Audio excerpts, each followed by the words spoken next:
Hello everyone and welcome to Frank and Rips, the channel where we rip open a pack of trading cards, see what we get. My son got me for Christmas some 2023 Blizzard Entertainment Legacy Collection trading cards.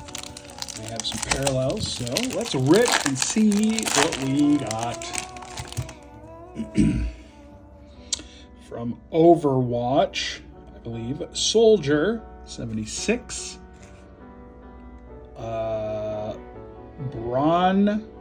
Bronzebeard from World of Warcraft. Oh, we got an emote card.